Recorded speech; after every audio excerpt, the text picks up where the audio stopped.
सर्वलोकैकनाथम फूल हाथ में ले ली।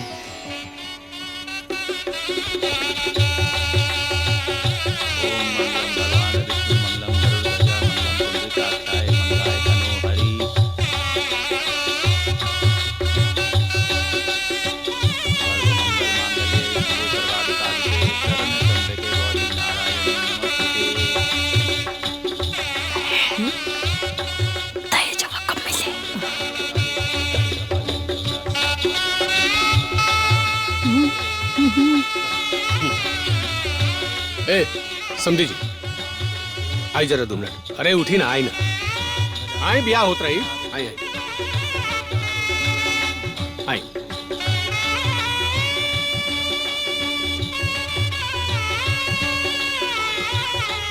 का भाई, अब ब्याह तो होके जाता, दहेजवा कब मिली? रउआ वादा कर ले रहनी नू कि सेनूर पड़े से पहले पूरा 10 लाख रुपया रउआ हमरा हाथ में रखब। हम गए रही मांगे, लेकिन वो ना भेटे लग। वो का भल के उछल गए दिल्ली एक्सीडेंट में नू। ओकरा बाद हम कुछ करिए ना पैनी। हम सच बताओ तनी, झूठ नहीं की बोला। हम का करिए, उस समय ना मिला, नहीं से रुआ के हम बता दे पैनी। बस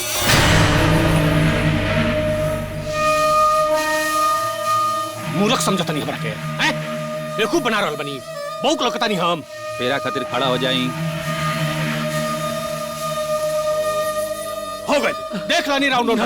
ए बबुओ, समझी रुक, ये ब्याह ना हुई। ए पंडित जी, बंद करी मंत्र उतर।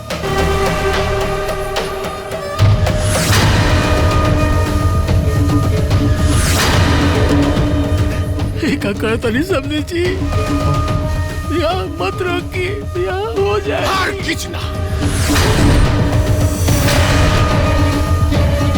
तू वादा तोड़ने पड़ा। तू कहला रहा कि 10 लाख रुपया हाथ में रख दे तब सिंदूरदान हुई।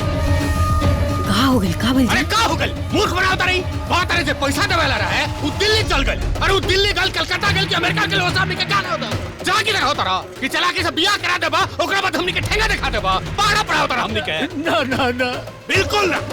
अभी बियाह ना होई तो ना होई। हम पहाड़ा नहीं की पढ़ावा, हम सच कहता नहीं, वादा करता नहीं, विश्वास करी हमरा पर। रघुवर बाबू जैसे ही है ना, वैसे ही पैसा हमरा के पहुंचा दे। बियावा हो जाए थी, और पंच में हमार बेटी के रुसवाई मत करी। हमरा मुंह पर करखा पोता जाए समझे जी। अरे तारा मुंह पे करखा पोता जाए, चाहे तार बेटी रुसवा हो जाए।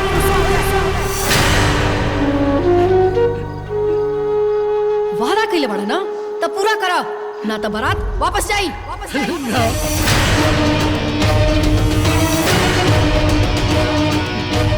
और न तका बियाहवा हो जाओ, दहेजवा मिलो चाहे ना मिलो, बाद में का कहबा, फाइल बियाह मेरा करबा का। ना ना ना ना, हमरा पर विश्वास करी लोगी, भरोसा करी। हम लोग के पाई दे दे, बल्कि घरे हम पहुंचा दे। 2-4 दिन के मोहलत दे दे। बिल्कुल 1 मिनट का मोहलत ना दे। अब तो तारा पर रत्ती भर भी विश्वास नहीं है। ऐसा ड्रामा करे है तो हमने सबको पहले बता देता। असल में तारा मन में छल है, धोखा कल चाहता।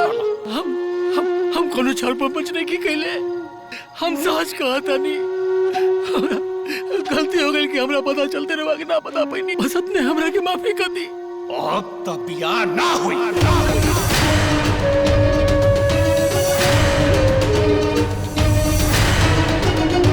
जब तहार बेटी का बियाह रुक जाई, तब तक तारे पास समय रही। हो जात रही है कोनो लड़का अपना बेटी खाते, करा दिया अपना बेटी के दूसर बियाह। समझ गए ना? तो अपने करनी पर रोत रही। हमनी का बियाह ना ठहरब जा। ए चंदा भाई, चलो चल बेटा, ऐसे मत करी, ऐसे वाला मत करी।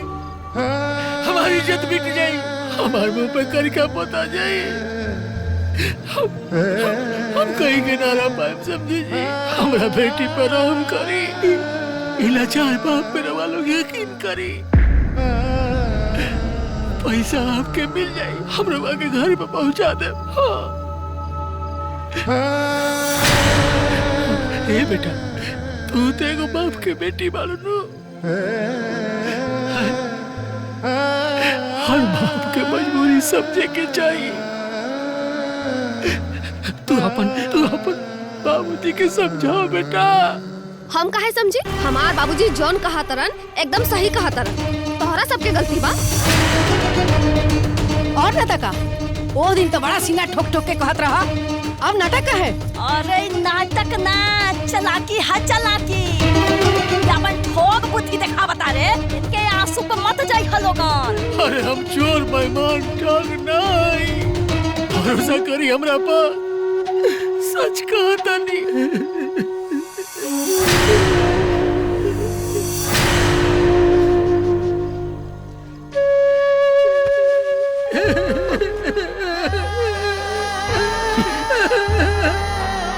हम अपन बेटी के सौगंध खाता नहीं। हे भगवान, हे अग्नि भाई, हम अगर झूठ बोला तो कब तो हमरा के अभी बात रुक जाई।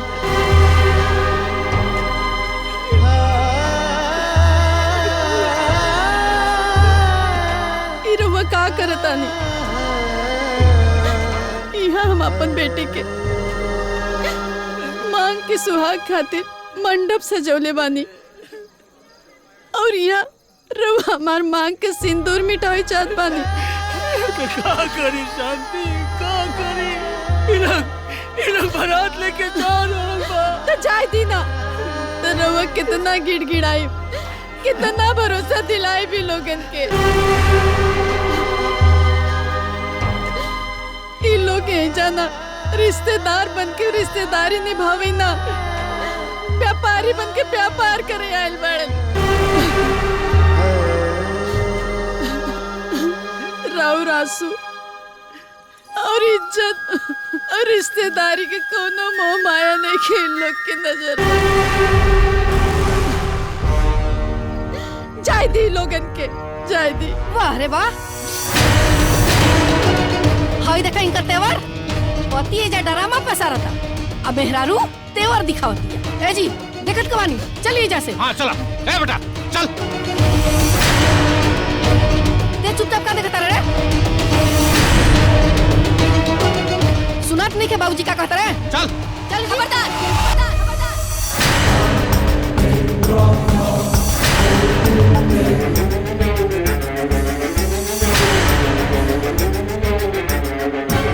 जे एजा से एक कदम भी केहू बढ़वलस। आज हमार ब्याह एजा होई, यही मंडप में होई और इनकरा से ही होई।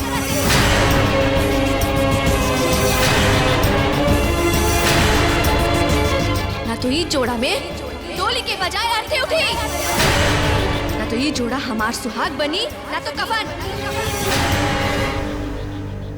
पढ़े ना देहली तो बदला लेती है भैया। क्या करता रे बेटा? ये लोग बिना पैसा ले ले शादी ना करे तो लाके दी ना पैसा। रवा ने वादा कर रहनी इन लोगन से, तो लाके दी पैसा।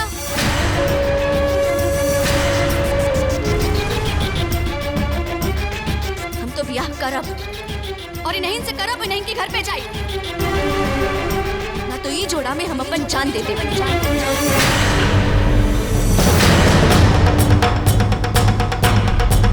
ई जोड़ा में हमार सुहाग बनी, ना तो ई कफन।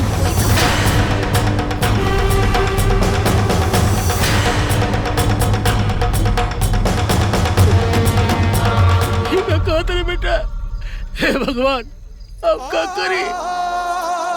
कैसे कहीं के दिए इतना पैसा? कहाँ जाए?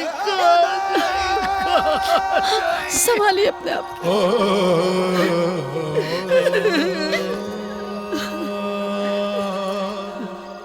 गोपाल भाई,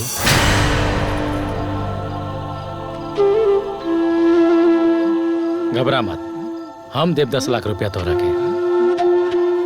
हाँ गोपाल भाई, ऐसे काहे देखा तारा? हम देव दहेज के पैसा। तू एक काम कर, हमारा साथ है, आवा आवा।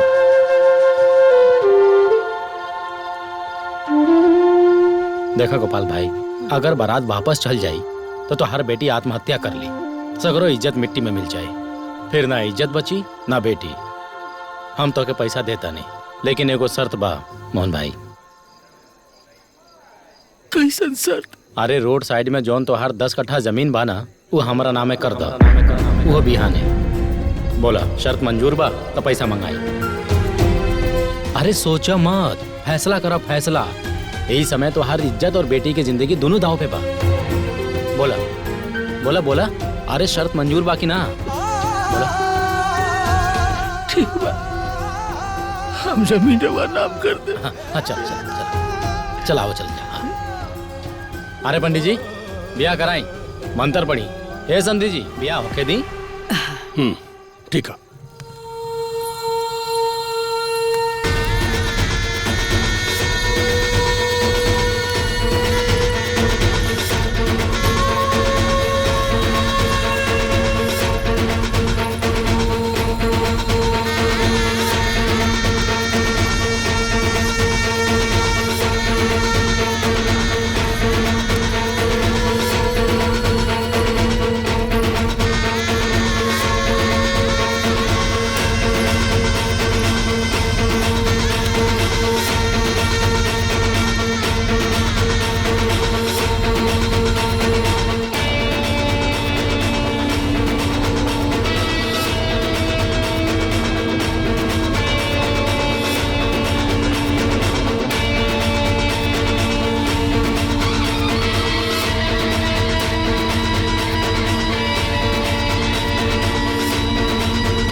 खबरदार।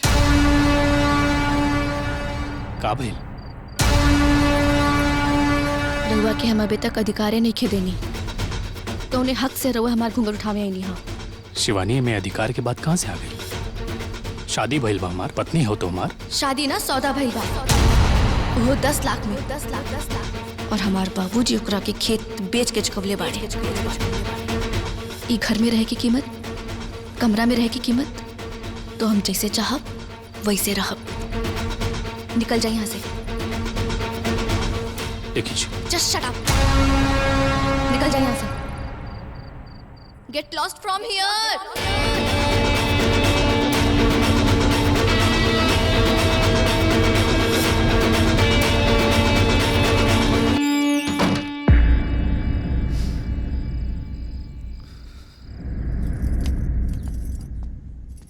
देवरानी जी, इला चाय पिया। ऐसे का देखा ताड़ू? हम तो हार जेठानी है, सुने ना। अरे ना ना,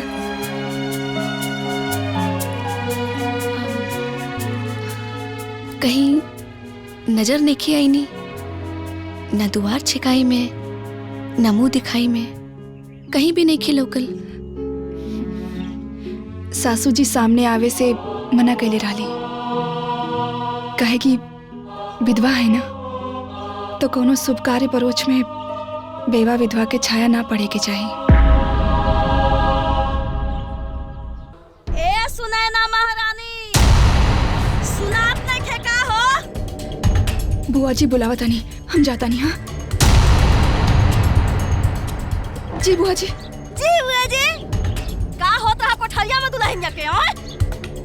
शुरू हो गई तहर काना फुसी? नहीं नहीं बुआ जी, हम तो चाय देवे खातिर गइल रहनी। खेले चाय देवे खातिर गईनी है? चाय देवे खातिर गईली हुआ कि चप्पल चप्पल करे गइल रहलू हुआ? तोरा के मालूम नहीं है कि हमरा चाय पियला के बाद दवाई खाए खातिर गरम पानी चाहेला? काहे ना देलू?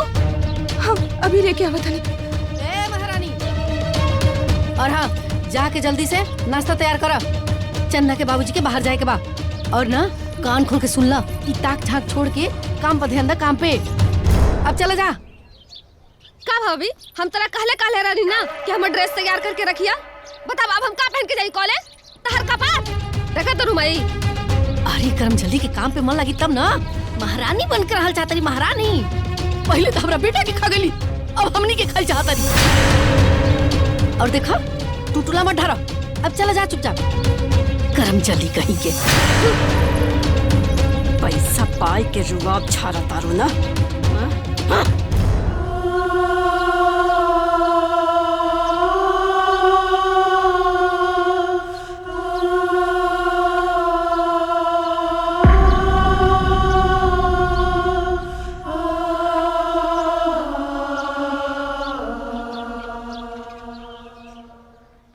बसंती हाँ जी। जल्दी से हमारा नाश्ता लगवाओ, हमारा जाए में लेट हो रहा बा। हाँ हाँ देखा तनी अभी ले काहे न लेल कहाँ मर गई।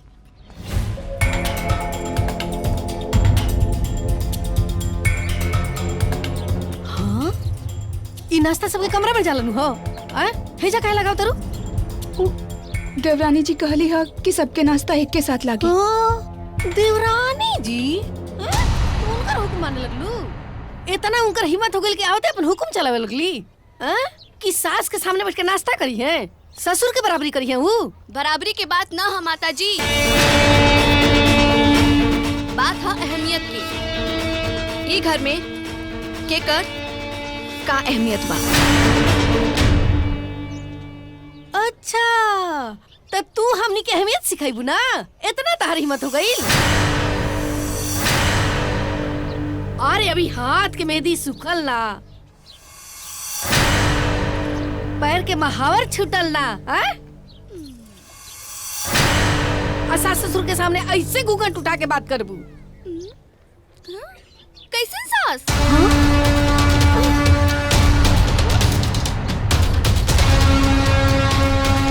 और कैसे ससुर?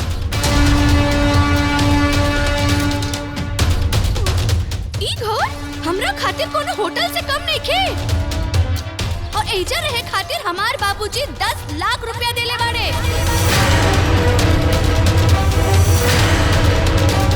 हम एजा जैसे चाहब वैसे रहब। बहू अपन हद में रह, औकात मत भूला। चिल्लाई मत।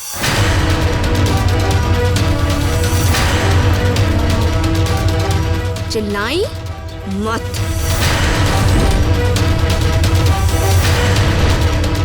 जब एगो बहू घूंघट उठा के और नजर मिला के बात करे ना, तो सास ससुर के समझ जावे के चाहिए कि ई बहू दुश्मन बन के बात करी कि बेटी बन के प्यार करी।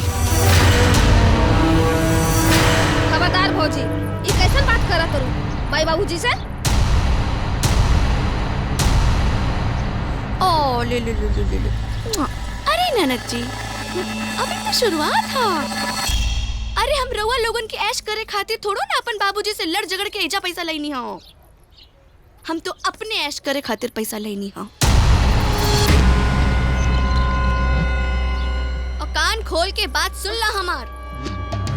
जवन भी हमार बाबूजी देले बाड़े ना, AC, fridge, cooler, washing machine, सब हमरा के हमारा अपन कमरा में चाहिए और वीआईपी ट्रीटमेंट के साथ।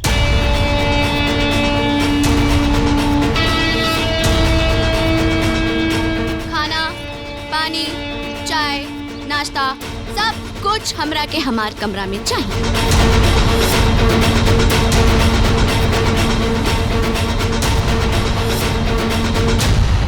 तो वो लोग अपन अपन काम बांट ली। काहे से कि अगर हम काम बांटब तो तनी भारी हो जाए।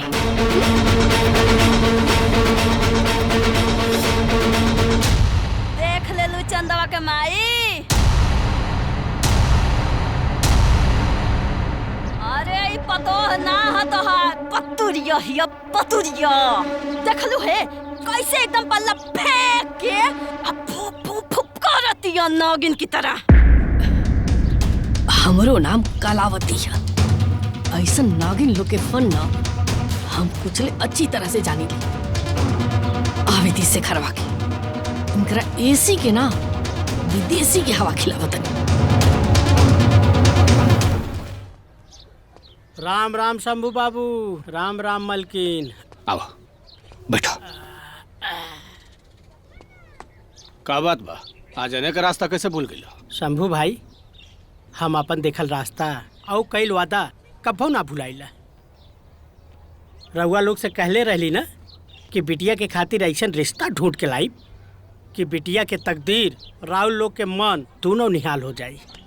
अरे चुप करा, एगो रिश्ता करले बड़ा ना निहाल हो जाई। निहाल ना रोज घर में बवाल हो रहल बा, चैन के रोटी खाई मुश्किल हो गइल बा हमनी के। तो मलकिन एमे हमार कमन दोष बा? अरे जे जैसन करी वो ऐसन भारी। का मतलब?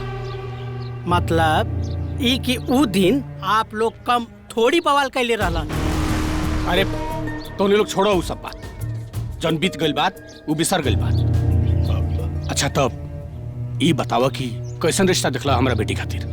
हाँ, रिश्ता लाइल बानी लल्लन टाप लइका बा। लइका इंजीनियर बा, लाख रुपया ओकर सैलरी मतलब तनख्वाह बा, और घर में माई बाप के अलावा केहू नहीं खे। 10 बीघा खेत बा, शहर में गांव में दोनों जगह पक्का मकान बा। लइकिया के तकदीर संवर जाई। हाई देखी देखी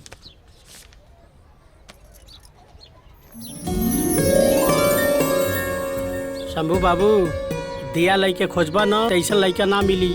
अरे लइकिया के जिंदगी सवर जाई। ए लइको बढ़िया बा, का हो देखा था का कहता रू? हाँ जी, लड़का तो ठीक बा, लेकिन लेन देन? हाँ। अरे देन लेन का, ये लोग इस समय गर्जू बाड़े, जल्दी में बाड़े। हाँ, सस्ते में पटा दे। लेकिन कितना में पड़ जाई लोग? 10 लाख नगद में पटा दे। कहा 10 लाख? अरे ऊपर के खर्चा मिला के तो सब 20 लाख खर्चा हो जाई। ए मलकिन, चौकी मत। 30-35 ही लइकवा के मिली। लइकवा इंजीनियर बा, और इंजीनियर लइका के आजकल यह रेट चलता। हम तो 10 लाख में पटावे के बात करता नहीं। एहसान मानी रहुआ लोग हमार। सुना, हमरा हिसाब से बरसाती भाई ठीक कहता रहे। इतना बढ़िया रिश्ता जल्दी ना भेटाई। ए बरसाती भाई, तू रिश्ता के बात आगे बढ़ाओ। हे शंभू भाई, ये भइल ना समझदारी वाली बात। यही के कहा लेन मौका पे चौका। अच्छा शंभू भाई, बिहाने के तैयारी रखी है।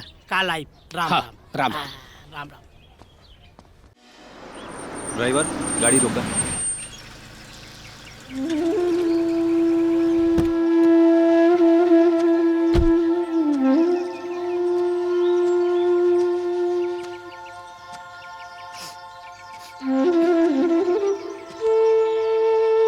का गोपाल, ई सोना जैसन जमीन कौड़ी के भाव बेच देला, अब का नहीं हारत हवा? अब पछतात होत का जब चिड़िया चुग गई खेत। का कर दे बाबू, हमारी इज्जत जात रहे, ऊपर से हमारी बेटी, हमरे औलाद हमरे खिलाफ खड़ा हो गए, जिद पे हार गए, जमीन बेचे पड़ल। तोहार बेटी काहे जिद कैलस, कहियो सोचला? अरे तोहार बेटी बहुत समझदार हिया। सोचा, अगर ओ दिन वो जिद ना कैले रहती तो तोहरे दुआरा से बारात वापस हो गई रहत, तो फिर का रहत तोहार इज्जत? बेटी के बदनामी सो अलग, के थामी तो कर हाथ। अरे वो तोहार सारा बदनामी अपना ऊपर ले लेलस, तोहार मुंह पर लगे वाला करीखा के वो मिटा देलस, और तू ओकरा के कोसा तड़ा। सही कहा था, हमें मूर्ख रही। तू साचो बहुत बड़ा मूर्ख बड़ा गोपाल। वो दिन दिल्ली जाए से पहले 10 लाख रुपया हम अपना बेटी और बहू के दे के गई रहनी, और कह देले रहनी कि गोपाल आई हैं तो उनका के पैसा दे दिया। मगर तू घर अइला जरूर, लेकिन बाहर से ही नौकर से पूछ के वापस चल गईला। अंदर खबर भेजवाइले रहता तो न तोहार इज्जत जात और न तोहार खेत। बाकी का करबा, उहे होला जे किस्मत में लिखल होला। चला तनी। पूरा फिल्म देखे खातिर अभी डाउनलोड करी दंगल प्ले ऐप।